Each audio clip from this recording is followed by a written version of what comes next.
आपका मंडी का जो सेब उत्पादन वाला क्षेत्र है या कुल्लू का सेब उत्पादन वाला क्षेत्र है, वहाँ पे अभी जो तुड़ान है वो बिल्कुल पीक सीज़न पे चला हुआ है। और मुझे लगता है कि पिछली साल की जो महामारी इस तरीके से सरकार की लापरवाही की वजह से, और ख़ास करके जो मंत्री हैं श्री महेंद्र सिंह ठाकुर जी, उनकी लापरवाही की वजह से जो पिछले साल प्रदेश के बागवानों को करोड़ों रुपए का नुकसान हुआ, मैं समझता हूं कि उन्होंने उससे कोई भी जो है लेसन अपने पिछली साल की नाकामी से सीखा नहीं है, और उसका सीधा खामियाजा हमको इस साल भी भुगतना पड़ रहा है।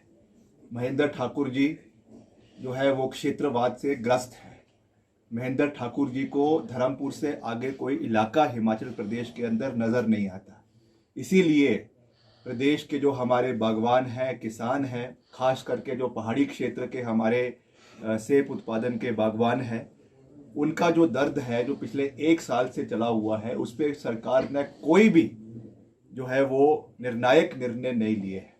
जिस तरीके से पिछले कल जो कैबिनेट का फैसला किया गया, कैबिनेट मीटिंग में जो आपका जीएसटी 18% से कम कर उसको जो है 12% किया गया है, जिसमें 6% की सब्सिडी जो है एचपीएमसी के माध्यम से देने की बात की गई है। पहली बात तो मैं कहूँगा कि it is too little and too late.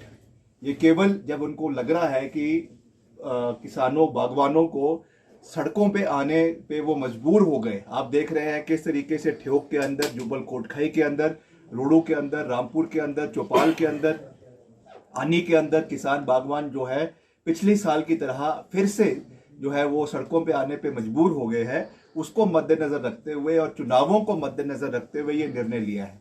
पर ये निर्णय तब भी केवल एक आई वॉश है, क्योंकि जो ये जैसा मैंने कहा जो ये 6% की सब्सिडी सरकार ने एचपीएमसी के माध्यम से दी है।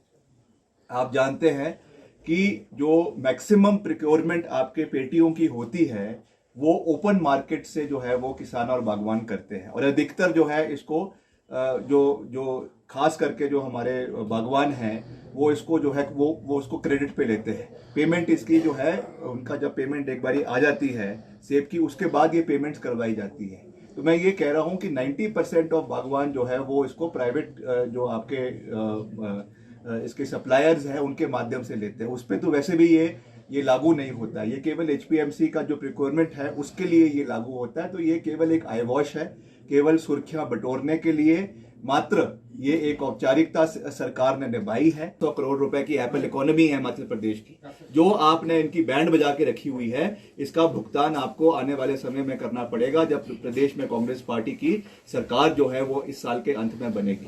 तो मैं ये कहना चाहता हूँ कि आपने जो खाना पूर्ति प्रदेश में अपने मुख्य सचिव को बदलकर प्रदेश में अपने और अधिकारियों को बदलकर करी है, इससे आपकी एंटी इनकम्बेंसी का जो है वो कम नहीं होने वाली है। ये निर्णय बहुत पहले हो जाना चाहिए था।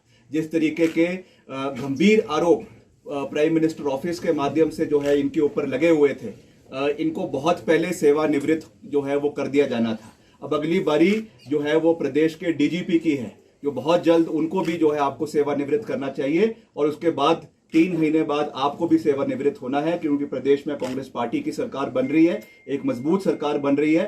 और तीनों आप चीफ सेक्रेटरी, डीजीपी और मुख्यमंत्री छुट्टियां मनाएं, और प्रदेश में आपके लोगों को आप लोगों को प्रदेश के लोगों को आपकी आवश्यकता नहीं है।